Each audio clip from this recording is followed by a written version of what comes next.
మేడిగడ్డ బ్యారేజీ కుంగిపోయిన ఘటనలో తెలంగాణ ప్రభుత్వం అధికారులపై చర్యలు చేపట్టింది. ఇద్దరు అధికారులపై అభియోగాలు నమోదు చేసింది.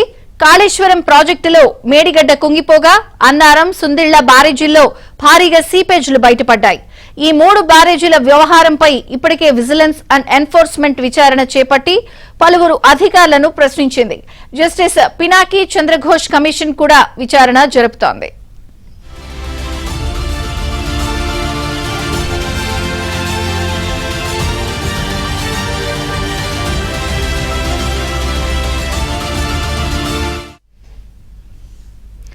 మేడిగడ్డ బ్యారేజీ, దాని చుట్టూ గైడ్ బండ్ వంటి నిర్మాణాలు జరుగుతూ ఉండగానే బ్యారేజీ పూర్తయినట్లుగా సర్టిఫికెట్ ఇచ్చిన అప్పటి మహదేవ్పూర్ ఎగ్జిక్యూటివ్ ఇంజనీర్ తిరుపతిరావు, అప్పట్లో రామగుండం ఇన్ఛార్జ్ ఎస్సీగా పనిచేసిన, ప్రస్తుత మహబూబ్ నగర్ చీఫ్ ఇంజనీర్ గా పనిచేస్తున్న బి రమణారెడ్డిపై ప్రభుత్వం చర్యలకు ఉపక్రమించింది.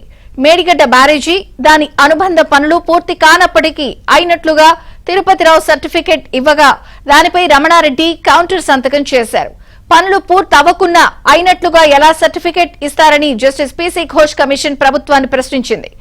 ఆ సర్టిఫికెట్లు జారీ చేసిన అధికారులపై ఏం చర్యలు తీసుకున్నారని నిలదీసింది.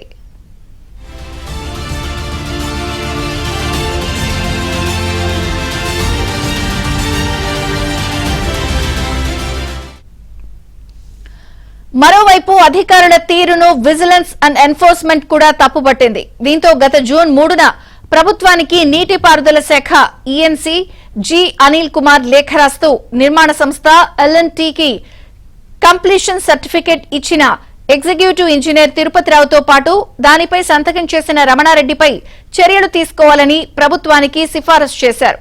ప్రభుత్వ ఆదేశాలతో ఆయన అధికారుల వివరాలతో కూడిన నివేదిక అందజేశారు. దాని ఆధారంగా వీరిద్దరిపై అభియోగాలు నమోదు చేస్తూ నీటిపారుదల శాఖ కార్యదర్శి రాహుల్ బొజ్జా జీవో నెంబర్ 1-2 జారీ చేశారు.